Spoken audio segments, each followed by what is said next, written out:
Really excited to continue this conversation, to continue the dialogue about how this is an incredibly personal issue for so many. And one of the ways that change happens is by turning that personal experience into action. And we've seen that on so many levels today. And so with that, I'm excited to bring to the stage Dr. Poki Balaz, who's been an amazing partner to the National Alliance for Caregiving and the entire caregiving and aging community. So Poki, welcome to this.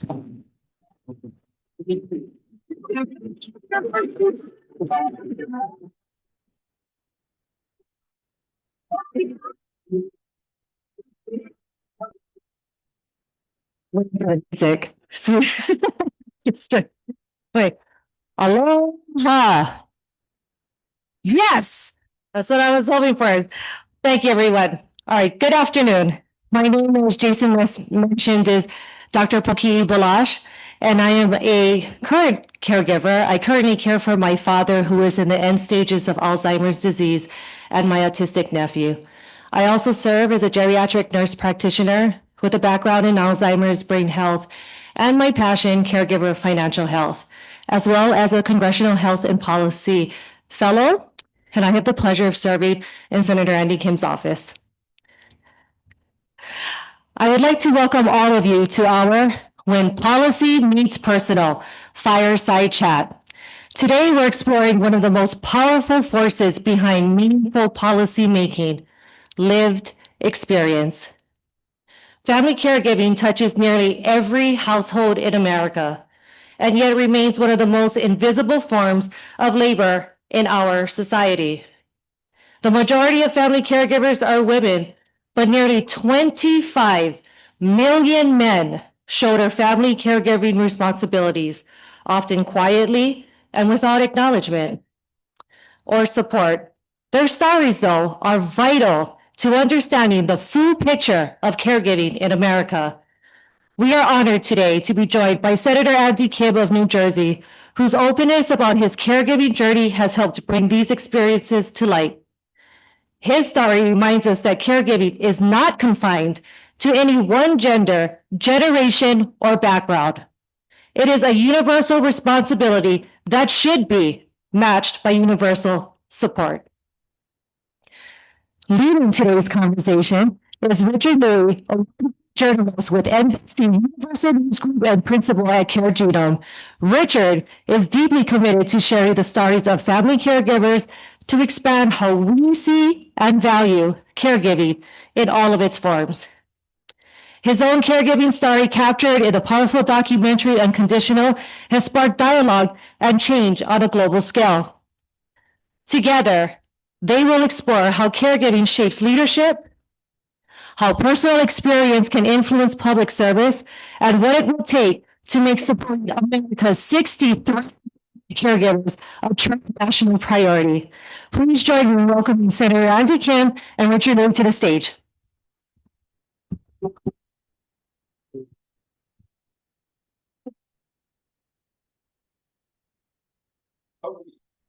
No walk-on music for us? Yeah, no walk, no.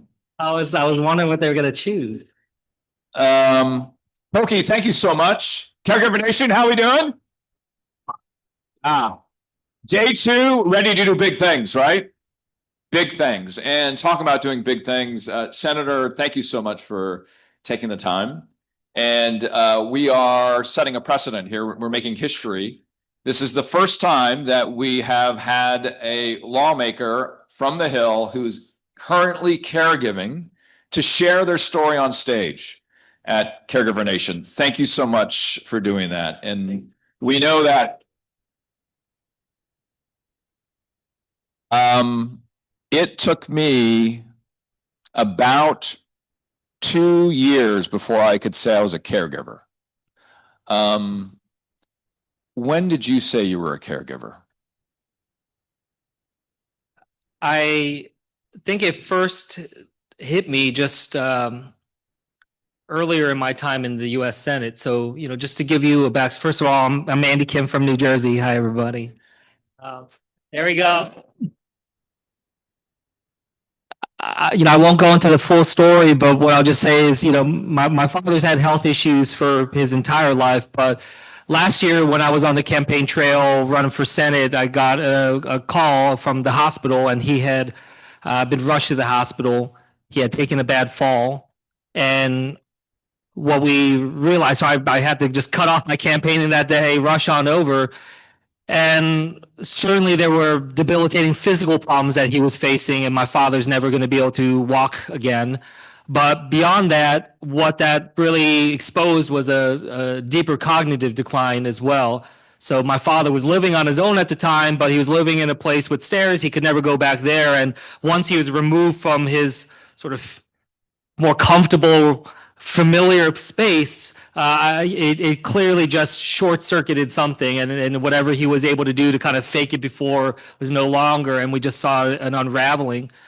And so I really struggled with understanding, how can I be a candidate for the United States Senate while being a caregiver to my father? How can I be a U.S. Senator? And he was there at the Capitol when I got sworn in last December. But it wasn't until probably this one moment where I was rushed up to go see my father and trying to be there for an emergency that he had. And then I received a phone call saying that I needed to be back at the Capitol because they were going to start something called Vote-A-Rama, which is an all-night voting session, around the reconciliation bill. And I really just felt my life kind of colliding at that point. Two things that I felt like I couldn't say no to. How can I leave my father in this emergency? On the other hand, there is this in my opinion, very dangerous piece of legislation that my state, the people elected me to try to protect them. I have to be there to vote. And so that was the first time that night I spoke on the floor of the Senate, and I spoke about caregiving. And that was the first time I think I ever publicly said that I'm a caregiver to my father, and sharing my personal story to all 99 other senators, trying to plead with them on the importance of standing up for our caregivers, and using my own story, which none of them had probably ever heard before, to be able to try to convince them.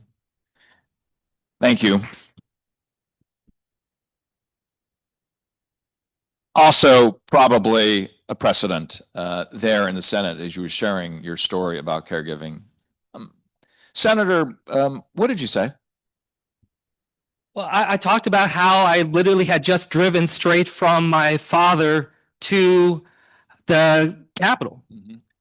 And I talked about how difficult it is for me to do that. And the only way that I could do that is by feeling like I could entrust my father to another caregiver, to somebody who I know will look out for him while I go and do the work of this country. And how blessed I feel that I could do that, and how challenging it would be for me to do that job, or frankly any job, if I didn't feel like there was some care that is there for my father. That is something that I feel are a duty and a responsibility as a son to step up to. And I said that shouldn't matter what your job title is. It's not that, you reach a certain level of job and therefore you should be afforded. No, like everybody should have an opportunity to be able to either provide the care themselves with support that they need, or be able to find and get the appropriate level help. And so that was something that I spoke out to, and I was nervous. My staff had written me a speech that didn't go into that story. And so it was really just spontaneous that I decided to do so. And it has since really spurred, many more conversations that I've had with many of my colleagues. And it is now something that is a mission of mine, to try to work alongside all of you, working together both inside and outside of government for common cause to make sure that we can lift this up. So your policy director, your press secretary were standing in the back of the room going, what is he doing? What is he doing? Well, I think, look, I think this gets to a broader issue. Is like, I think my team, they weren't opposed to me doing it. It's just that they would feel presumptuous thinking that they could tell me to tell that story, right? Right. Like you cannot force somebody to share. So my team, they know what I'm going through. They see that I'm still to this day, like I'm often, like my dad had some really bad episodes not too long ago. His decline is happening rapidly. And as of just about a month ago, and I haven't said this really publicly much, but my dad has been now formally diagnosed with Alzheimer's. And what makes this all the more tragic in some ways is that my father was actually, like he is someone who was born in Korea during the Korean War, born with polio, suffered with that disability his whole life. He saw great scientists nearly rid the world and eradicate from the world the polio that plagued him, and he decided that that's the kind of work he wanted to do. So he ended up coming to America, got a PhD in genetics, and then went into medical research. So my dad dedicated his life to trying to cure cancer and Alzheimer's. And, to then be with him just a couple of weeks ago at the neurologist, and, many of you know the different tests that are happening. And in terms of asking my father about his own life, it was, I remember the doctor asking my father, like, so what did you do with your life? What was your career? And my father just looked at me, looked at him, and he just said, I don't know. And it was just so, it was just like you can't help, and you can't help at that moment feel like, Alzheimer's won. You couldn't help but feel like my dad dedicated his life trying to cure this disease. And now Alzheimer's has erased from his memory any effort that he has put into trying to do that. Has erased from his mind all the knowledge that he has built up in terms of how to be able to take this on. And so that gives you a sense of just, where I'm coming from on this front. And I think, I think the question now is, like, for me is what do I do with that knowledge? How do I try to use that to be able to move this forward? And just, when I have these struggles, whether it's because I mean, many of you, you know what it's like. I still keep my phone on me just in case, something happens. And I've had to often be with my father and wear my 2-day-old suit now, going back straight to the Capitol. And my team, they see me struggling in that kind of way. So they're like, well, look, we can't force him. We don't know if he wants to say it. But I think that what I'm trying to show is that, for me, as someone who is representing a state of 9.3 million people, as one of 100 senators, so much of what I've learned about my job, of course, is about the legislation. Of course, it's about the votes, but it's also about storytelling. And it's about building up this narrative of what people in this country are going through. There's no more persuasive way to talk to someone than storytelling. And, that is something that, that I feel like I've really come to understand is an importance. And honestly, it also helps me learn how to better manage this myself, how to just handle my own emotions, my own struggles. And frankly, it puts me in touch with a lot of people. You give me energy, you and your own experiences, and gives me a sense that I'm not alone, and therefore gives me a greater chance and a greater responsibility to feel like if I can speak out and make other people not feel alone, then that's really important. That's the start of how we really keep this going and keep the momentum going. And you know this too, because you've spoken out, your incredible work, being able to do that. I mean, it gives others courage to stand up, people like myself. The reason why I asked you when you said I'm a caregiver on the Senate floor, you were about 2 months in? I was brand new in the Senate, yeah. About 2 months? Yeah, exactly. And, and then as a caregiver, how many months in? About I guess a little less than a year. A little bit less than a year at that point. I've been doing that at that point, yeah. But you were going to say? Well, I was just saying, like, look, it's intimidating being on the floor of the Senate. I have a desk you pull out the drawer and it has all the names of every senator, engraved into it. you feel the history there, and you look around the room and you're like, man, half of them feel like they've all run for president. Like, this is an intimidating room of people that, like, you're used to seeing on TV rather than in person. So, I didn't know them very well. I mean, I still don't know all of them super well, but there was part of me that was just like, is this the first thing I want them to learn about me? There's maybe we start with hello, but actually I felt like, look, like I want them to know me, not just my policy issues, not just, my story of how I got into politics. Like, I don't think anyone can really know me right now without knowing what I'm going through, what my family is going through. And it's not just about my father. I got an 8-year-old and a 10-year-old. I'm struggling. My wife and I were like struggling with this. And like, it's not just about the emotion of the care. It's the fact that it's been financially catastrophic for us. It's been enormously difficult. And like, I don't know like the trajectory of this all. And so I think that is something it's important for my colleagues to hear from me, because there was part of me, like I had a 1-year-old and a 3-year-old when the pandemic happened. And, there's part of me at that time that was just like, I don't know, like if this is the right time for me to be in Congress. I was in the House of Representatives at the time. I'm overwhelmed. We do not have childcare. I got these 2 kids. Like we're trying to make our way through this. But it was actually during that moment where I realized, it's important to have the voices of parents of young kids in the U.S. Congress. It's important to have the voices of caregivers in the U.S. Senate. It's important to have people who can speak real time about the experiences that so many people are having of being a part of the sandwich generation. We need those voices in the U.S. Senate. We need people that can speak about that in a direct and personal way. Because I think so many American people, they think Congress and they think the Senate is completely out in left field. They think that politics is so divorced from reality. I didn't say that. But right, I'm here like so many people are like, politics is so detached. They think that politicians are playing with other people's chips, that they don't feel it themselves, that they're all must be billionaires, and some of them are, but like not all of us.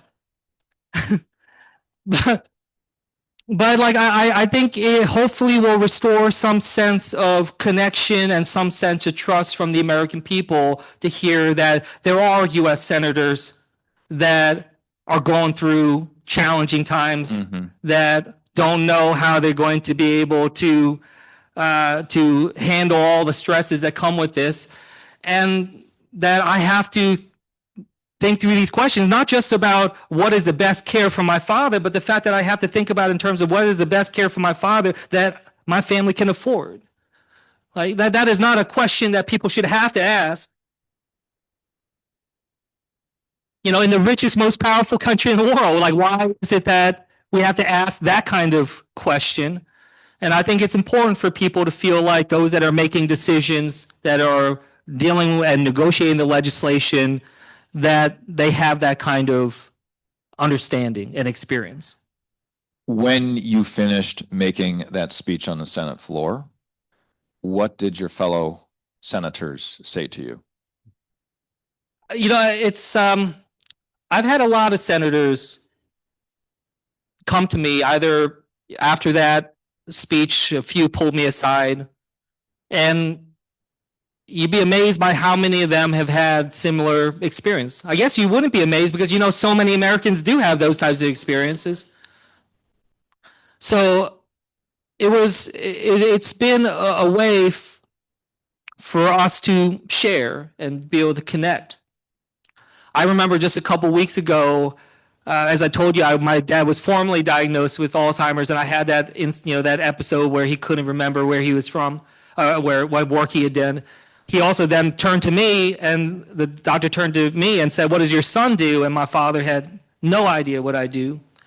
And I remember going straight from that. I dropped my dad back off, and I had to come back to the Capitol for votes again that night. And I remember one of my colleagues came up to me and just started handing me a floor card, started telling me about some piece of legislation he's introducing. And I told him, I'm sorry, like, I'm just barely holding it together right now. Yeah. I'm just trying to get through. Like, I'm just trying to get through tonight. That moment. At that moment. So I'm just like, if you don't mind, maybe you can just hold this till tomorrow. And he asked me just what happened. And I expressed it to him. And, he just sat down next to me, just in these beautiful desks that are 200 years old. And, we're just sitting there under the lights of the Senate and just having a real heart to heart, about this. And I appreciate those moments because you don't see that from the outside. You don't see some of these conversations that we have. And I do feel blessed that in the Senate, I do feel like there is more of that atmosphere than in the House. The House is a little bit like Mad Max and like gets a little crazy over there. Now, please. But where you came from, sir? Just saying, I like where I'm at now. But long story short is like, yeah, I think like that's the kind of conversation we need more of. Like, I'm in a job where you feel pressure to show just impervious strength. You're under pressure to seem like you are invincible, that you have all the answers. It's what I call a politics of hubris, a sense that, if only I'm elected president, I'll fix all of this. And, I need to show my strength in order for people to feel like I am capable of being a commander in chief. There's that kind of pressure that I think people often feel. But I don't buy into it. I think that there's strength in a politics of humility, a strength of saying, like, I don't have all the answers, a strength of showing, I wouldn't say vulnerability, I'll just say honesty, just showing your honest self to one another, rather than what I call the performative governance that so often happens. Like, I just think we would solve a lot more problems in Congress if we just were more open and honest with each other, rather than feeling like I am an actor in a play, which is I often feel like I'm like the boring character on a reality TV show, and I just think that like that is that experience of having those honest conversations with the other senators. I think that just propels me more to want to be able to share my story with my colleagues and the country. If caregiving is handled the right way in these discussions with your fellow parliamentarians, do you think this space of caregiving and the care economy is a silver bullet, one of the silver bullets to get more comity? I think it shows the way. We're in a bad place in terms of just the level of civil discourse that we have in this country, and it very much worries me, just from whether it's just the experience of just like hiding in a closet on January 6th, or just having to just go through all these different battles and debates that we've been having over the last 6 weeks. I often say, like, we need like a defibrillator moment in this country that gets us back to some normal heart rhythm, and I don't know what that is. Is it caregiving? I think it is that sense of connection that isn't driven by partisanship. Mm-hmm. And I think caregiving is one of the most visceral connections, where you like if you are a caregiver and you know what that's like, and you immediately meet somebody else and you hear that they are a caregiver, like you just immediately have a connection. Yeah. Like you immediately have a sense. Oh, this group knows that. Yeah. Right. Yeah. Like, I'm sure like you hear my story and you see echoes and reflections of your own lives. And that's powerful, right? It reminds us that we're part of something bigger than all of us, that there is a common thread that connects us. And at a time when we have such a narcissistic, selfish perspective in politics, I think that it is valuable. Yeah. It's just something that can break us out of this kind of tribalism that we're experiencing right now, and realizing that there are, horizontal threads that affect pretty nearly everybody in this country. And I think healthcare and caregiving is one of the strongest ones that can just hopefully break us out of just these types of partisan identities. And it's not a thread. It's a ream of cloth running across our country is what caregiving is. Yeah. It's not a thread. One of the things that I was surprised about, and you bring up your sphere, and I was thinking in news for me, I started to tell more stories and pitch stories like to the Today Show and to MSNBC and various parts of our platform about caregiving. And I became the caregiving guy at 30 Rock talking about in news. And I never thought that would happen. I changed my career. I worked 2.5 days on the weekends so I could take care of my dad. Yeah. And now my mom. Are you thinking that way at all? Are you thinking about what this means for your view of politics, the bills that you will support, the legislation that you want to push forward? And you don't have to be specific. I'm talking this very much sort of existentially and fundamentally. Yeah. Not because I want to report on what you're going to do legislatively tomorrow, but I might.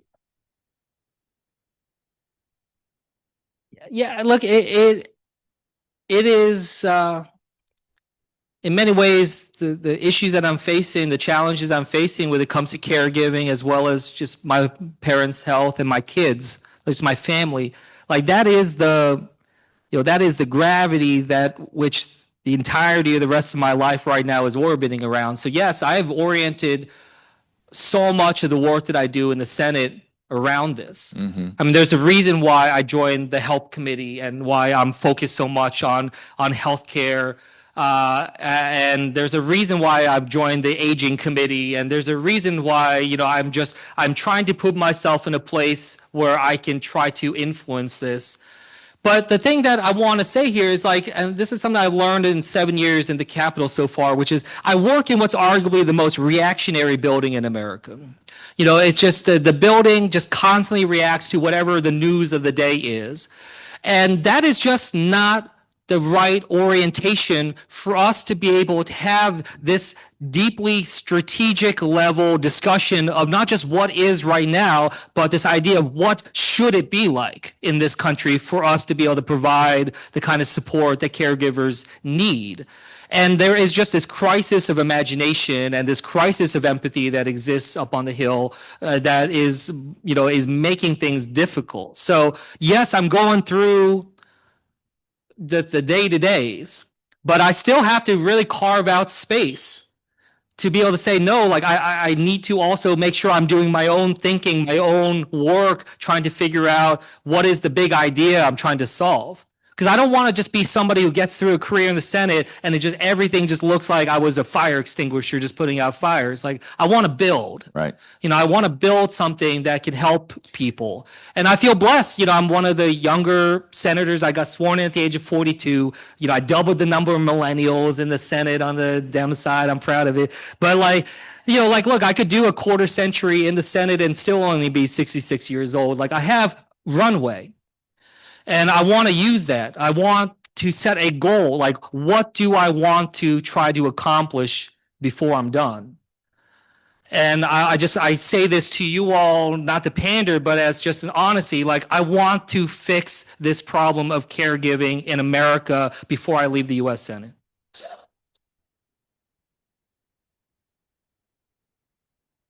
And like I said, I can't guarantee I can do it. Yeah. Well, I can guarantee that I can try with my whole heart and give it my best shot and just say I left it all on the table, and I think that's what I want to do. Well, you just lost 200 votes in this room. Hey, your dad, does he remember sometimes that you're Senator Kim? And if he doesn't, what do you think he wants you to do now? What do you think he wants you to do now that you're caring for him in your job? I don't think he knows that I'm a senator anymore. He wears a U.S. Senate hat. that he bought when I got sworn in. So I have to believe maybe there's still Right. like at some point he's like, what is this hat that I'm wearing? You know, but like, I don't know. Since in the last month, every interaction I've had, it seems like he seems very little understanding of what's happening, who I am. Well, he knows who I am, but not what I do. Right. And like, look, like it's hard because like I don't really know what comes next. You know, you all probably have, some of you probably have a better understanding of what I might have to be in store. And it's, you know, all I have is, you know, I had the doctor tell me like, you know, that the next year or two in particular is probably going to be incredibly hard for me. He said that it's, you know, likely my family's going to feel like we're going through hell. I don't know what that means, but it scares me to death. So like, yeah,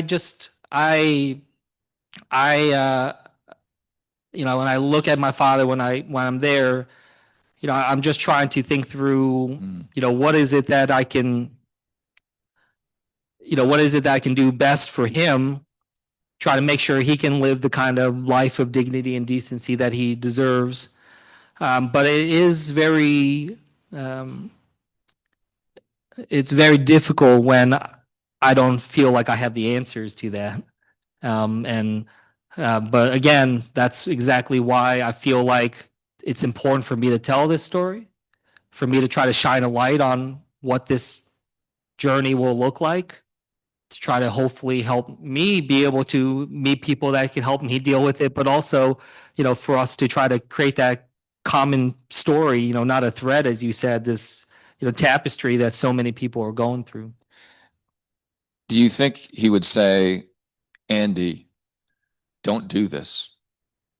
Or would he say, yes, do this? Meaning caregiving means you're pulling away from the great job that he wanted you to do in the Senate. So in the spirit of being really honest, I want to say, and I think hopefully some of you can appreciate this and maybe you connect with it. I've had a very complicated relationship with my dad. Like, we've had a lot of challenges, and that adds to this. It does, yeah. And you know, I'm grappling with that, of what it means to be a son to a father that I've struggled with. And then now I'll be in a situation, and I know you won't look down on me. I trust this room, but like, you know, there are times where I feel trapped.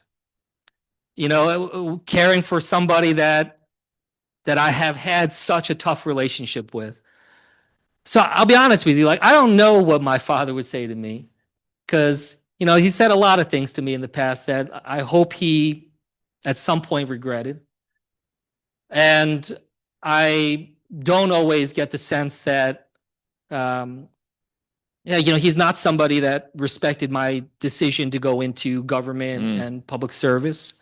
I hope that he was proud when I got sworn in as a U.S. Senator. I became the first, you know, Korean American U.S. Senator in this country. You know,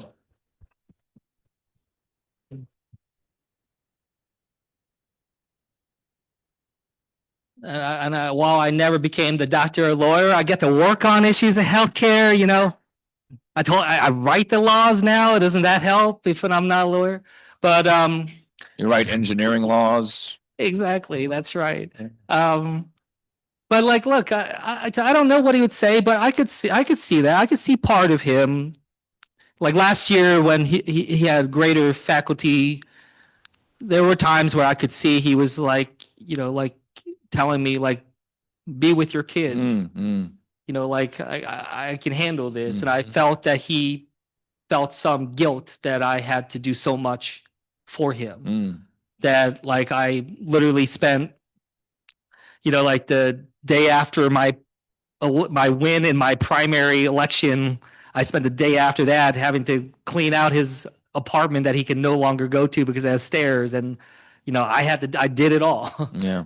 and like, sure, I probably should have hired someone a mover or something, but like, I don't know, it's like when you're dealing with all your parents' stuff, like you want to, I don't know, you want to like look at it and see if that's something you want to keep or whatnot. Like I didn't feel like I just hire some guy to just gut it all. So I don't know what he would say. Um, but I know that it doesn't matter what he would say because I think my answer right now would be the same because I feel like regardless of my relationship with him, I have a duty as a son. He has no one else. There's no one else that could take care of him.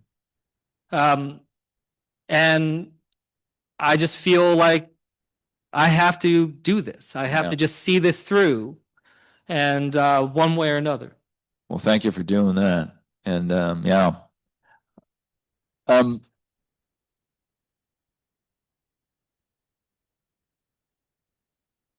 strange things happen. You gave your first speech on the Senate floor about caregiving. I remember when I talked about it at 30 Rock, all of a sudden I met all these other on-air journalists that were caregivers that I knew, but they didn't talk about it. Executive producers came over to me and said, Richard, I've been caring for my mom for 5 years. And so we became this little bit of a cabal of broadcasters that were caregivers. And we'd figure out how to get stories done. Did you find that moment with the senators and other lawmakers in the House as well? Because obviously you're very well known there too.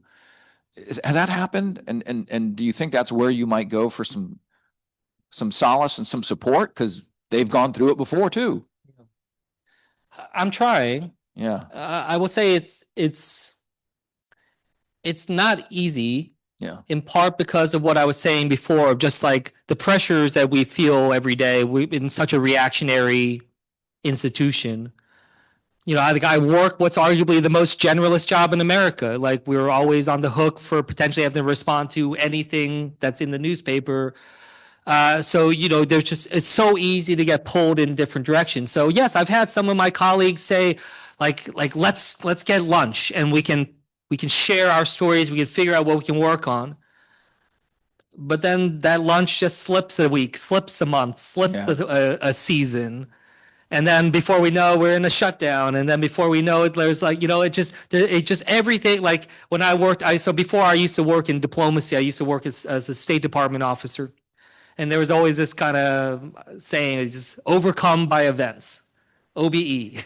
And I always feel like that's my life. It's just like everything just becomes overcome by something, and so it's hard, which is why I really wanted to come here because I wanted to really just say thank you to all of you as you're going and talking to members of Congress, as you're talking to others, like know that this matters. You may wonder, did that meeting, does it make a difference? It does. It helps focus us, helps focus our teams, makes sure that we are looking through different legislation that you're pushing on and making sure that, we can hear these stories. And I hope you see me as someone who can, after your visits, I can follow up with these members and try to be able to understand how we build that coalition. But right now, a lot of it feels like it can get drowned out. Yeah. Just because of just the noise of what our country is going through right now. But it's because of that noise, because of the chaos that's out there, that I actually think this has to be, this story of caregiving has to play a role. It's not something where you wait until things settle down, because I don't think that's necessarily going to happen anytime soon. And it's not going to just happen on its own.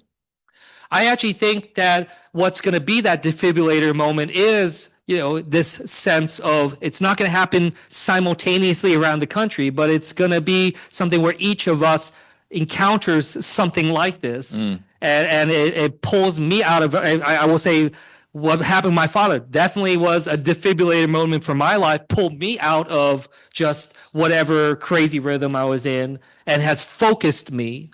And I think we need like a lot more of that happening to build that coalition.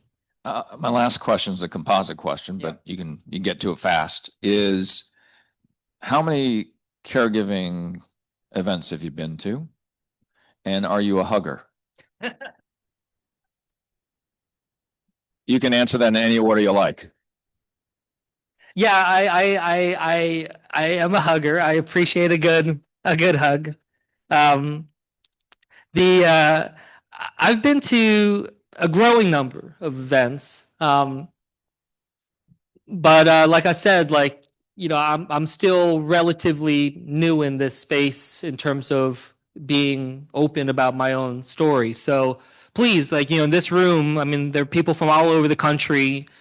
You've had all sorts of different experiences. You have a totality within your collective Yeah. of all these different organizations. Let me know how I can help. Yeah. Let me know how I can be of assistance, not just in New Jersey, but across this country. I'm a U.S. senator. I want to try to do this for all of us. So please, like I come here with that sense of humility, that I am eager to figure out what role that I can play, but I can't do it alone. You can't do it alone. We need to make sure we're continuing to build this coalition. So like that's what I'll say is just like I'm all in. Well, this group, when I started going to these events, I never hugged so many people in my life. And so I'm going to hug you because, and Senator, so welcome. Thank you, Senator Tim. Thank you. Thanks. And thank you. Thank you, Senator Kim. I have to say, as someone touched by dementia, Alzheimer's might have stolen your father's memory, but not his legacy. Thanks to your honesty, your commitment, your grit, and the impact that you're making to make this a more caring America. So thank you sincerely from all of us.